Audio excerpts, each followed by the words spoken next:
You know, I think we all know that sugar's bad for us. We talked about that when it comes to the low fat and things like that. Do we really know how bad it is in terms of our overall health and what an impact it has? I think we do. I think we do from a functional or scientific perspective, or maybe on the science side of it we know, and the medical science side. I'm not sure that it has been well communicated to the population about just how bad it is. I think it's been kept secret, you know. Sugar is a destructive chemical. It is inflammatory. It can cause a lot of problems. Again, easy example is diabetes, right? So a direct correlation to an increase in sugar intake puts you at an increased risk for diabetes. From a functional medical standpoint, looking at, you know, how sugar affects us. But the other piece of this is it's quantity, not quality, in regards to sugar and disease.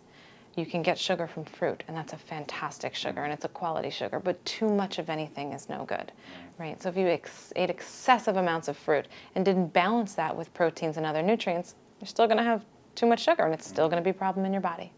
And if we're told to reduce that, some people might say, okay, I'm not going to have this candy, I'm not going to have the brownies after dinner anymore, I'm going to eat healthy, I'm going to eat yogurt. And then Yogurt. You know where I'm going, it's about the labels again, or the gluten-free, things like that. There's so much that we don't think of being loaded with sugar that is. Yep. I could not agree more.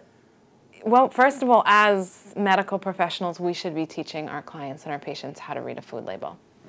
And that should be an essential tool. You know, you should be able to look at a label and know what that means. You know, how many grams of sugar is too many.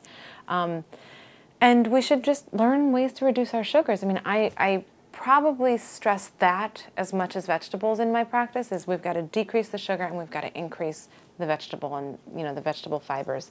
But if the question is how to, it's about going away from foods that turn or convert to sugar inside of our body. Well, you mentioned how many grams of sugar is too many. And I'll go back to the yogurt example. You know, if we have, it's blueberries in yogurt. I mean, that should be very good for us. And then you look at the cup, a small little cup, and it's 24 or 26 grams of sugar. Right, and which is more than a Snickers bar. It's like, that's insane, right? Yeah. So this wonderful yogurt that you're having for breakfast has more sugar than a Snickers bar. I might go to the Snickers bar in that situation, get some protein, and again, there goes the label. You know, if you're, generally speaking, of course it's going to change individually, but generally speaking, I say to people, if there's more than 10 grams of sugar in any given serving, that's too high. You know, that's getting into numbers where that's too high. So let's try and start with finding foods that have less than 10 grams of sugar. And if we find ones that have less than 10 grams of sugar, we'll then start to think about where the sugar is coming from and what's the source of the sugar. But that's my starting goal, if you will.